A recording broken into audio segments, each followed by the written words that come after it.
Hi John, how are you? I'm good, John. How are you? Not too bad. Another weekend here. Yeah. The weeks are flying. The weeks are flying. We're looking at Christmas now, John. I know. Here, let's get over Halloween first. They're open the shops. The decorations are up That's already. right. Yeah. You know, but I suppose a good time of the year. You notice the difference anyway with the evenings and stuff. The weather is changing already. Yeah. Yeah. You know. So how are you, John? I'm good. Good. How are you? Not too bad, John. Not too bad. You had NORTHSTAR in contact with you during the week. Yeah, we're here at the centre. We're looking to kind of partner up with NORTHSTAR Family Support, and they'll do a drop-in clinic here. And I suppose really you should give a bit of background on that project. Yeah. It's been around a while. It provides free support to families and those affected by another person's drug use or alcohol misuse. Now, basically, what it means is they're not supporting the person themselves, because there are lots of organisations that support the persons themselves that's suffering through using drugs or drink. But this is for the families, because they're the collateral damage, forgotten almost, yeah, and. So they're aiming to support them, because I suppose if they support them properly, they can support their loved ones then in turn. So they're a great project. We wanted to get involved with them. We wanted to have them have a presence in our area.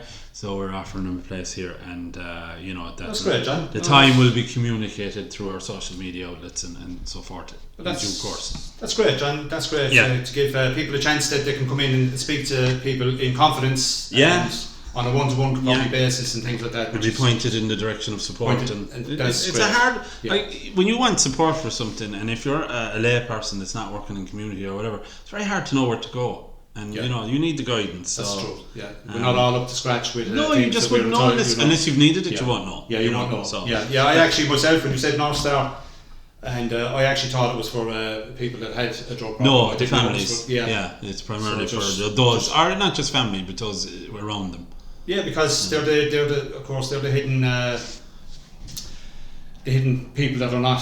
No one realises how it affects families. They're the collateral damage. Yeah, it's like a little dropping a little stone in the rings then in the water, and the rings then go over ever decreasing circles. Yeah, and it does. It it's like you hear people, and their son may be an addict, and they've gone to the credit union so many times to pay off people that use money, and that's that's tough. That is very tough. That's tough, and that will lead to depression, anxiety, and so forth. And that is tough, John. You know. So, do you want me to just say what the aims of NORTHSTAR are? I suppose, look, their goals are, their mission, I suppose, and all that is to provide a range of free supports to meet the needs of the family members and those who are affected by another person's drug or alcohol misuse. They provide time and space to people to speak freely and without judgment. They're able to vent and to listen and to empower, to promote confidence and treat those people with respect and dignity, as they deserve, and to offer a various suite of interventions which empower that family and provide hope for a brighter future. So they're basically giving people, advocates for people that need a bit of support to step up and to be able to kind of come through very dark parts, things that are happening in their family. So they provide free support through offering space and time, one-to-one confidential support. So confidential, you mentioned, John, which is a big thing, John. Yeah, they shouldn't be ashamed, but there is with such things, what the neighbours think. Of course. Well, that's doesn't mean I'm a bad parent because the young fella has gone a bit off the rails. No, it doesn't. These things happen. No, it doesn't. These things happen. Loads of things affect that. So they do stress management, which we do here ourselves through our various mindfulness. Of course, they actually do mindfulness as well. Peer-led support groups. So with peer-led support groups could mean just people that are like yourself. There's not somebody coming in, from a very high level of education all the time that's talking about you. There's somebody like yourself that maybe has gone through that before and has that life experience, and someone you can kind of say to yourself, that's where I want to be now, and look what they're like me, but they've come to it. So they do training and education opportunities. They do classes as well, like us, but they base theirs around the needs of their clients. Their clients, which is good as well, John, because it's a great thing, John. They are in some cases they are forgotten about.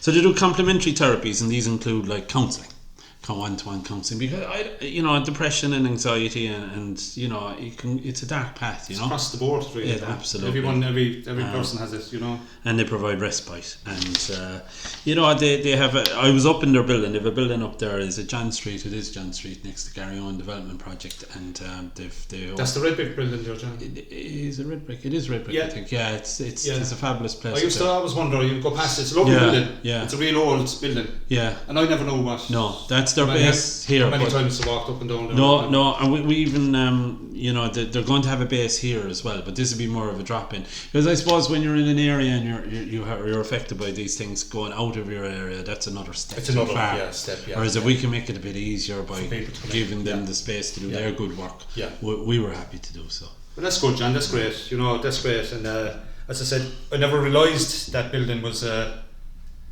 do with NORTHSTAR. This is a lovely because building. NORTHSTAR, you always automatically think is the north side of the city. Yeah, you get it into your head that it's I suppose I'm not. I don't know the meaning, but the NORTHSTAR always guides us, kind of thing. It's like a beacon in the sky, and I suppose I'm guessing that's where they got. This is where your follow us this hope. Like it doesn't have to be religious. You don't have to be religious, but the NORTHSTAR, like maritime, that's what you follow. So that's where I'm thinking they probably got the name. Yeah, well, that's a good idea. Rather than as you say, the north side of the city. Yeah. And how would you contact them, John? They have an email there, and it's info at northstarproject.ie, and so that's info at northstarproject.ie, and they have a phone number, and it's Limerick number 061 459 260. So that's 061 459 260. But you can also you can contact us here. We'd be happy to pass on anything to them, or we have the contacts here. So, and do you have our contact number here, John? Because I never think I have to go into my phone to get our contact number for. Yeah, it's 061 313 993 061 313 993. So that's our number. Or we have a website. We have various social media outlets. We'd be happy to pass you on. So, and anything we hear is confidential, and it's professional, and we make sure that that's kept that way, because we understand the anguish that may be behind it. And of course, people can contact the info as well, and people can also go on their website, which is www.northstarproject.ie. Which, if people just want to read up on things, you don't have to commit. You can see what's going on for yourself, which and then the person can decide themselves. That's correct. If unfortunately one of their family members is unfortunately has this problem, with this problem, that they can see and make up their own mind whether this would they think this would work for their. I think they originally came about through concerned parents that were dealing with this misuse in their home. So where do we go? Who do we support? This country has some kind of good kind of organisations in place, but it's not to the standard that How do we rate with other countries, John? I don't know. I think there's obviously the Scandinavian countries, and the way they even deliver education is probably at a higher level. But a lot of these organisations that we have to provide support they might get some government funding, but they're not government agencies. We're not. I don't think we're quite there. We have we're very socially conscious in this country, because we have that kind of idea of we protect the most vulnerable people in our society, and I think that's ingrained to us. We wouldn't make, we're not very capitalist in that respect. We do like to make money, but we do, and I suppose we are very good at producing wonderful organisations, but through people, and as they were parents that started that, and it's grown into a wonderful organisation. Well, that's great, and something we do well. So we do that well here. But the government probably definitely should do more. But this is just, they're a charity. They've been set up. They probably have some support from the government, but they didn't start that way. They're not a government organisation. Maybe probably some of the people are voluntary as well. Then I imagine the volunteers and that as well. Which is great. Anyone that will volunteer their time for things like this, which unfortunately it's across the range. Well, of life, you could say the government should be doing more, and there shouldn't be a need for organisations, but unfortunately there is, and it's a great thing that there is. And sometimes there's a lot to be said, because I think the government, when they set up stuff, and it's great being in a government office and deciding what's best for, there might be a problem area in Limerick in their eyes, but you have to feel it, know it, and walk amongst it to understand it.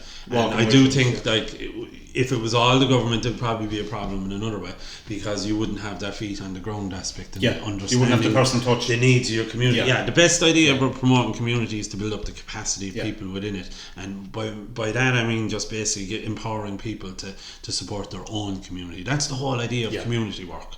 And so even if the government were doing everything they should, you probably still could do with an organisation like this, in my eyes. I think actually we're lucky in the Midwest compared to other parts of Ireland that there is a lot of these places out there for help with different problems, like mental problems, drug problems and things like that. We are, I know there's never a never-ending thing, you need more and more, but as we go, I think we are fairly good at some great... The support systems are overpowered. I mean, even like with stuff like autism, and that there's even like non-government agencies that support families with autism, there's waiting lists on that. I mean, there isn't enough. There's clearly a need there, and we're not meeting the need, but that's not from the lack of trying from organisations who grew from either people affected by different whatever it may be.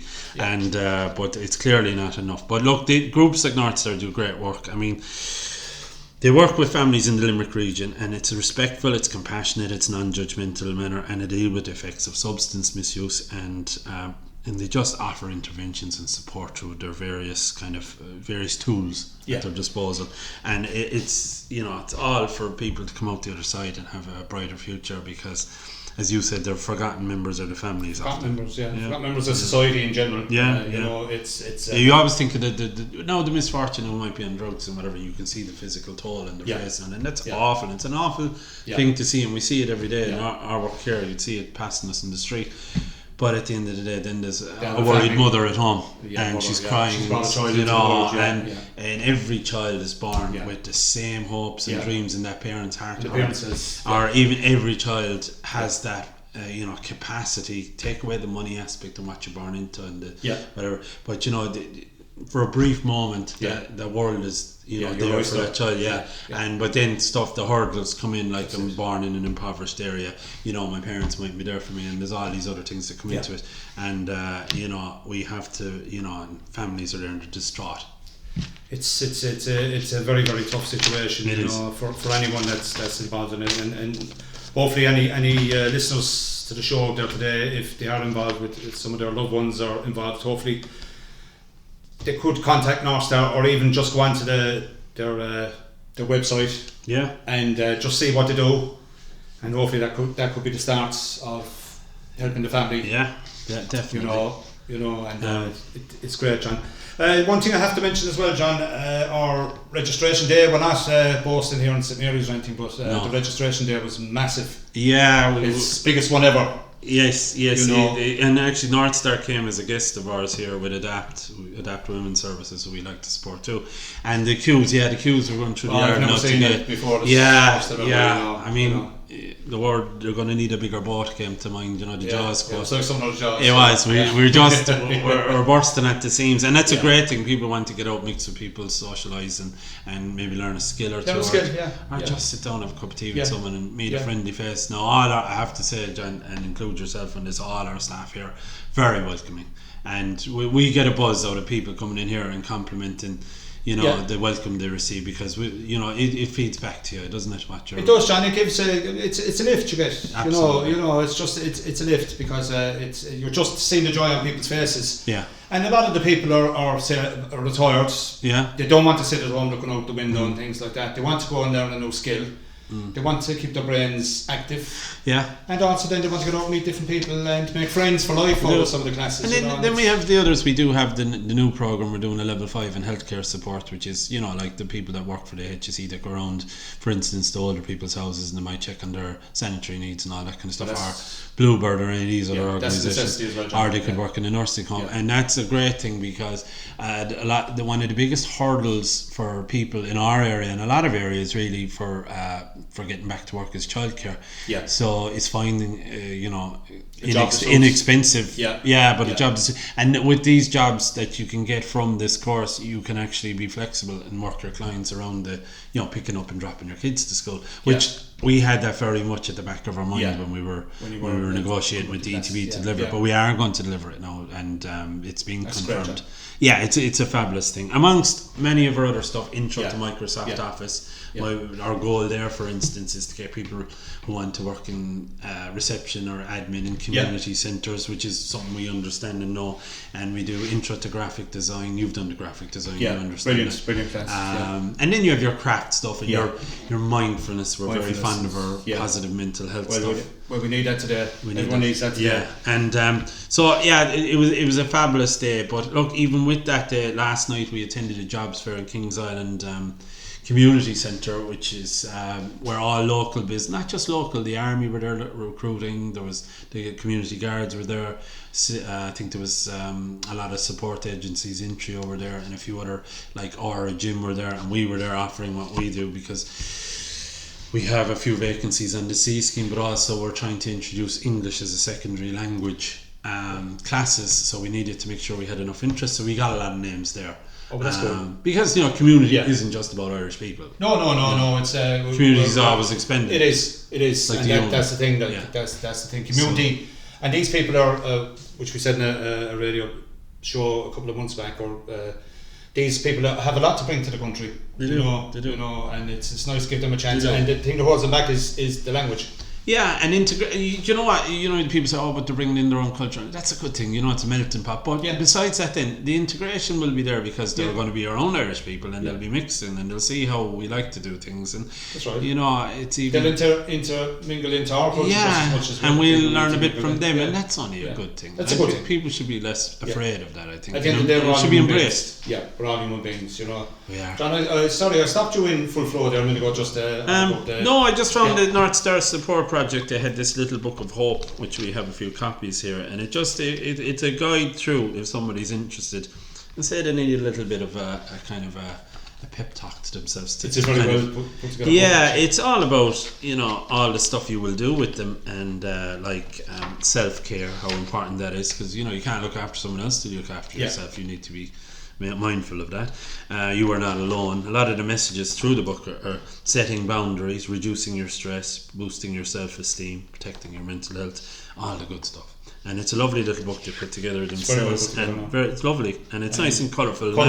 Which attracts people as well. There's a lot of information in it, but it doesn't put you off, because there's so many it's so well done, and nice little animations, and it tells you about health implications and not looking after, and then it tells you about the abuse, and there's a little kind of glossary at the end. It's really nice, and the text is actually well laid out in it as well. It's not all on top of each other, which people beautiful drawing on the front end of about hope, and not necessarily religious, because not everyone is, and that's important too, that it's for everyone, it's inclusive. It's for everyone, but if religion's your thing, that's great too. Whatever gets you through your life's tough enough, John. It is tough, John. Whatever gets you through your and you went on about C scheme jobs, John. What kind of C scheme jobs? We've got 4 at the moment. We're looking for a caretaker for the Kings Island Community Centre in the afternoon. So we're looking for a caretaker in Redemptorist Music School who we support, who they would teach adolescents music. Just across the road. Just across the road. It's a lovely place to work. Lovely place. And that's flexible hours, so probably the morning-ish,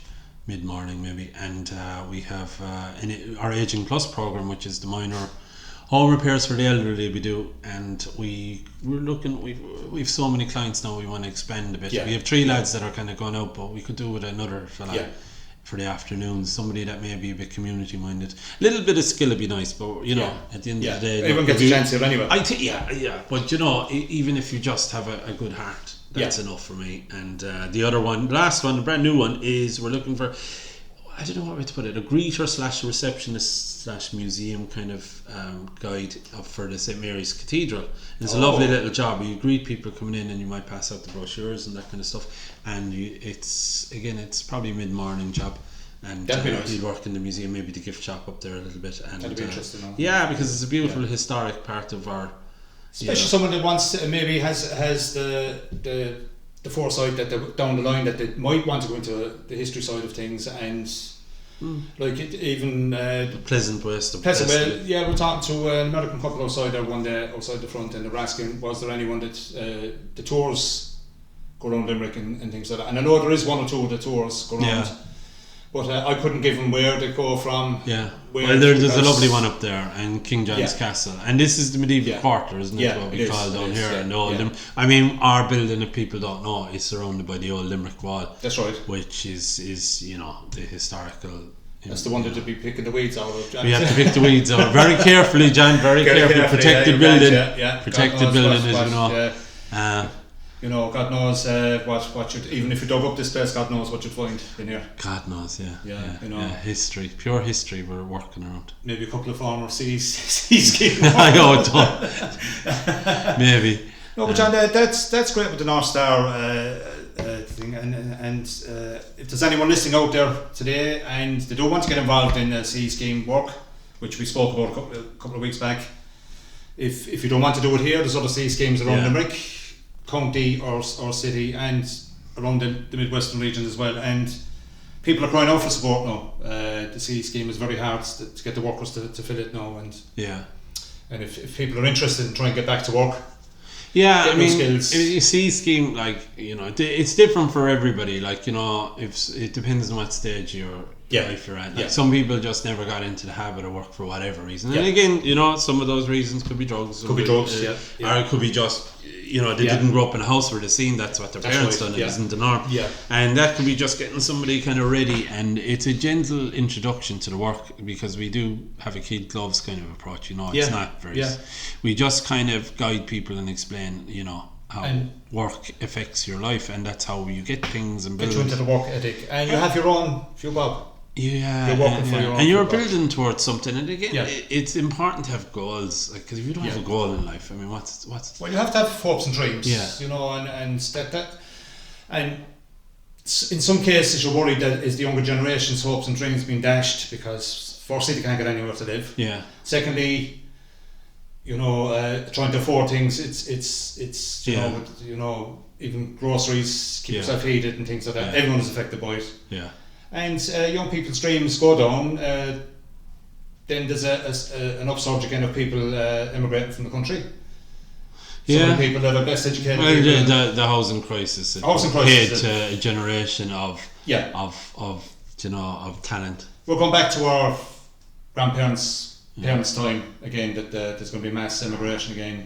I was on the internet the other night and Reddit, I don't know if anyone uses it, and there was someone that's gone to UL, and they asked this legitimate question about Limerick: is there a nice safe car park for someone to sleep in their car tonight? That's frightening, John. A student. Now that person could be the next, you know, down the line, it could be a barrister or whatever, and that's their start. How can you go into your class and kind of pursue whatever academia you're after waking up because you know, in the back seat of your car? Are we accepting this as the normal? Is this? It's not the norm, John. No, we shouldn't. We should never. We don't fight up. We don't stand up enough. You No, know? that's it's not the rebel thing as such, but that tendency to stand up. I think died in the 70s and early 80s. That died. Because I remember Limerick years ago, back in the 70s and the 80s, there was a march nearly every second week. Sure, everyone was in a union and all that. That's kind of, that's gone. You know, people unions, I don't know if unfortunately the unions are... they're there, but they're not the same force they were. No, they're handcuffed in there. There's only so much they can do. There's so many laws now. They have to abide by so many laws and things like that, you know. Well, we shouldn't accept this on even on any level, on an ethical level, and just on a human level, that this is appropriate. Everyone should have a place to stay. Everyone, by virtue of the fact that you're a human being, you should have somewhere to live. And, you know, by us not doing anything about it, it slowly becomes the norm. And it does. And one day we wake up and sure, look, we don't even blink an eye at the fact that, where were you last night? Well, I was in the Crescent car park. They're okay out there. They don't shops anymore. And that's wrong that we accept that. And it's not our fault, but I suppose we're getting it's programming because it's happening more and more. It's happening more and more, John. It doesn't shock you. Every time you hear it, you're not as shocked. You're not shocked anymore. No, So eventually you go... in America and things like that, you see people in the Walmarts over there, and there's people sleeping in the car parks at night. Yeah. And it's here. It's very common now among students. Yeah, we don't see it. I actually, somewhere up the country, read during the week, somewhere up the country, that it was actually a tutor from one of the universities looking for a bedroom. Yeah, I've heard that. A tutor. Yeah. Guards and everything, people that we are tasking to protect us are sleeping in cars. Yeah, that's what I'm saying. How can you go home at night and you're supposed to be the citizen of the people during the day, especially being a guard. You're going home to your car. So that's a sad life, then. Yeah, it's a very sad life. How can you get your life started? I remember, before someone like a guard or a nurse, it was such a that one wage would be enough to get someone a house. Yeah, and their partner could stay at home and mind the kids. That's impossible now. So John, in our own case, Paul and myself, when we got married first, we lived with our in-laws, or my in-laws, for 3 years. They were very good to put us up. Yeah. And our first house that we bought in Mary Street was 15,000. Yeah. That's only early 90s. 89. Sure, there's nothing. Yeah. Nothing. Do you know what I mean? And that's when you look back, that's not really long ago. Yeah. Like when people say that, that was back in the 30s and 40s, but it wasn't. But at least you had somewhere to go. Like, this house is blocked up every left, right, and centre now, and I know. In some cases the money's not there, and we're not. A lot of buildings going on at the moment, but there's a few schools popping up. Yeah, but at the end of the day, people need housing. Yeah. And unfortunately that's kind of they're reacting now to a problem that's been there for a couple of years. A while, and instead of us tackling it as we go along, it seems to be not enough.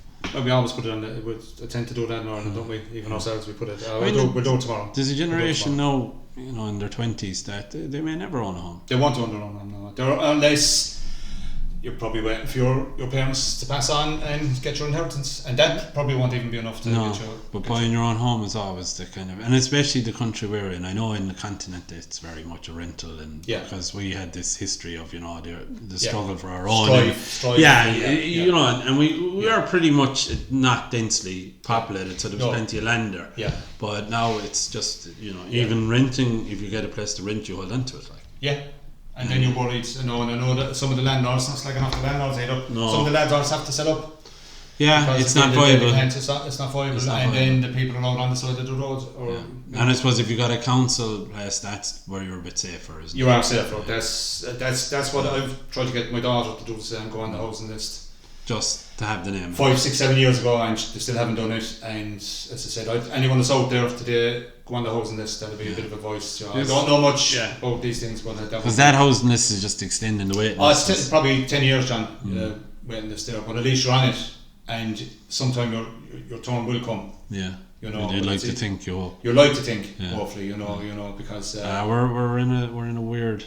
We're in a very, very bad predicament. State. I think very bad state. I fear for somebody out of the future with these things happening. I mean, we're taking another thing as a norm. We've taken Ukrainian people, which is a good thing. We have to, to support our fellow human beings. Yeah. But the fact that we have to put them in tents, that's quite sad. Like they're coming from war to go into tents, and we're like we've heard that so many times now. That's becoming our norm. And but that's not shocking us either. No, and that's where it should be. Yeah, that's not shocking. Because it seems like we just don't have the ability to function the way we. It's like what we all say. We'll even go out tomorrow. Yeah, we'll do it tomorrow. Yeah. Is the capability not there? Is government not up to scratch, or is it a combination? Combination. There's no probably magic. There was no foresight, I think, from past governments down the line. No. And then of course when the Celtic Tiger collapsed. Yeah. Everything stopped. And then we're living longer now as well, which as much as it's a good thing, in one way it's that's not going to, because we don't have enough money to pay people their pensions, so that's why the talk of increasing the pensionable age comes in, to make sure we can pay for us living longer. So and obviously it's a good thing to live longer once you have your faculties and everything. It's good, but and people are living longer in their own homes, which is another thing, which is what like all those healthcare support workers strive for, because the idea. People thrive better in their own home, and you leave people live in their own home for as long as possible. Till then, they need the support of assisted living. So it's very complex. All these issues. even in my case, or mine and Paul's case, I'm only 60, John, and they're picking out homes already for me. That's what I mean. Get the wheelbarrow ready, cart you off. ready to cart me off. Cart you off. There you go. The Simpsons episode, do you remember? Once every 2 weeks. Abe Simpson carted off in the wheelbarrow. Yeah. That's what it'll be like. Yeah. So that's it. John, it was a great talking to you, John. It was great information there, and thanks very much, John, again for today. We're very good. Thank you very much, John. And thanks to Limerick City Community Radio as well for leaving us waffle on for the last half an hour. We hope it was interesting, and we hope people will take heed, and especially with the NORTHSTAR thing, it's great for families. Yes. And we'll see you again in 2 weeks. Thanks very much, John. Thank you. Thanks everyone. All the best. Bye-bye. Bye.